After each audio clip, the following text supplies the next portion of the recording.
पहले की तरह राजा विक्रमादित्य फिर उस शीशम के वृक्ष के पास जा पहुंचा। बेताल को वृक्ष से उतारकर उसने कंधे पर डाला और मौन भाव से अपने गंतव्य की ओर चल पड़ा। कुछ आगे चलने पर बेताल ने फिर मौन भंग किया और राजा से बोला, राजन, उस योगी के कारण तुम सचमुच बहुत परिश्रम कर रहे हो। तुम्हारे परिश्रम की थकान मिटाने के लिए मैं तुम्हें एक और कथा सुनाता हूँ, किंतु शर्त वही रहेगी, कहानी सुनाते समय मौन ही रहना, अन्यथा मैं फिर इसी स्थान पर लौट आऊंगा। राजा की सहमति पर बेताल ने फिर एक कथा सुनाई। अंग देश में वृक्षघट नाम का एक ग्राम था जो ब्राह्मणों को दान में मिला था। वहां विष्णु स्वामी नाम का एक बहुत धनवान अग्निहोत्री ब्राह्मण रहता था। उस ब्राह्मण के 3 पुत्र थे जो अपने पिता के समान ही बुद्धिमान थे। एक बार उनके पिता ने एक यज्ञ का आयोजन किया, जिसके निमित्त उसने अपने 3 पुत्रों से एक कछुआ लाने को कहा।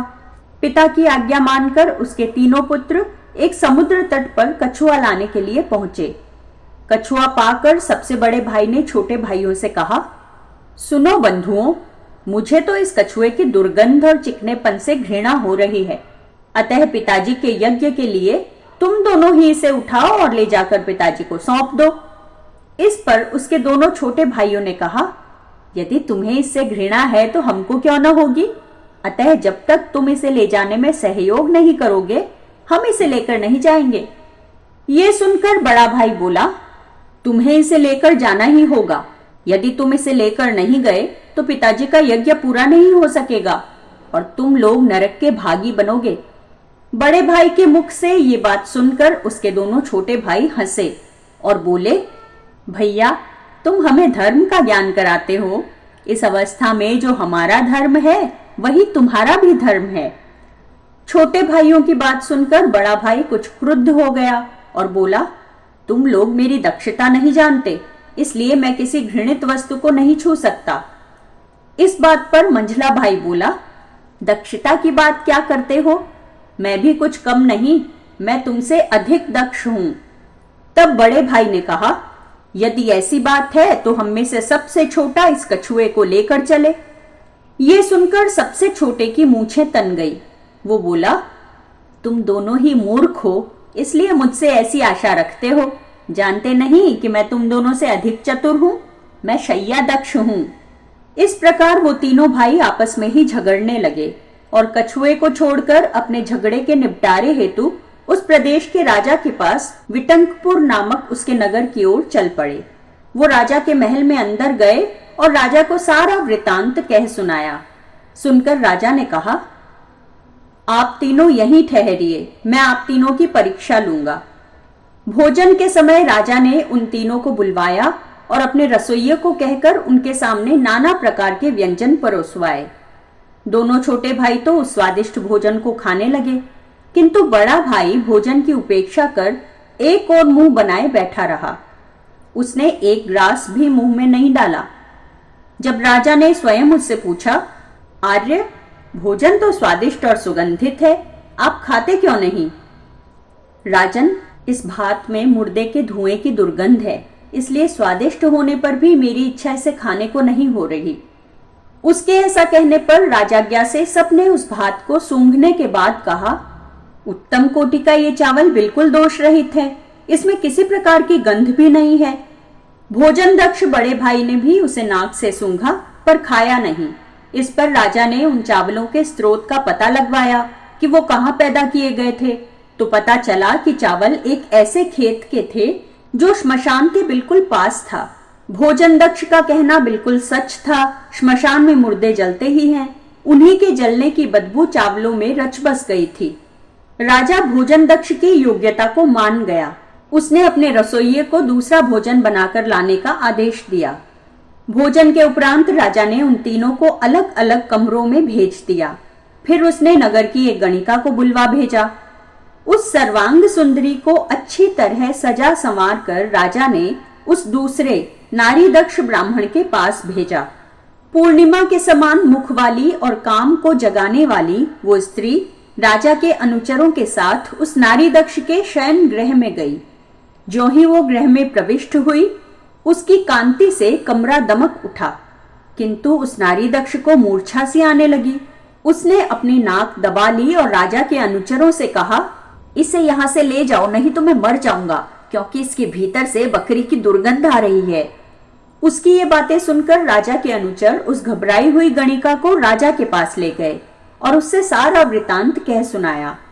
राजा ने तत्काल ही नारी दक्ष को बुलवा कर कहा, इस गणिका ने चंदन, कपूर आदि उत्तम सुगंधियां लगा रखी हैं, जिनकी सुगंध चारों ओर फैल रही है। ये सजी संवरी है, फिर भला इसके शरीर से बकरी की गंध कैसे आ सकती है? राजा के ऐसा कहने पर भी जब नारी दक्ष ने ये बात नहीं मानी तो राजा सोच में पड़ गया। युक्तिपूर्वक उस गणिका से पूछताछ करने पर मालूम हुआ कि बचपन में उसकी माता तथा भाई के मर जाने पर उसे बकरी का दूध पिला पिलाकर पाला गया था। तब राजा नारी दक्ष की चतुराई पर बहुत विस्मित हुआ और उसकी प्रशंसा की। अनंतर उसने तीसरे ब्राह्मण को, जो शैया दक्ष था, उसकी इच्छा के अनुसार शैया दी। उस पलंग पर 7 गद्दे बिछे हुए थे। बहुमूल्य कक्ष में वो शैया दक्ष पलंग पर सोया, जिस पर धुली हुई और मुलायम चादर बिछी हुई थी। अभी रात आधी ही बीती थी कि वो नींद से जाग उठा और हाथ से बगल को दबाए हुए पीड़ा से कराहने लगा। राजा के जो अनुचर वहां थे, उन्होंने देखा कि उसके शरीर में केश का एक गहरा और कठोर दाग बन गया है। अनुचरों ने जब राजा से जाकर ये बात कही तो उसने कहा, तुम लोग जाकर देखो कि गद्दे के नीचे कुछ है क्या।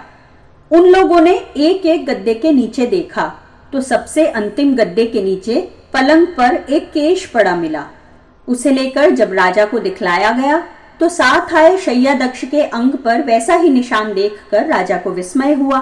राजा ये सोचकर बहुत देर तक आश्चर्य करता रहा कि 7 गद्दों के नीचे उस केश का दाग शैया दक्ष के शरीर पर कैसे पड़ गया। इसी सोच विचार में किसी तरह उसने वो रात बिताई। दूसरे दिन राजा ने उन तीनों को उनकी अद्भुत चतुरता और सुकुमारता के लिए 3 लाख स्वर्ण मुद्राएं दी। तब वो तीनों सुखपूर्वक रहने लगे और कछुए को तथा पिता के यज्ञ में विघ्न पड़ने से जो पाप हुआ था उसको भूल गए।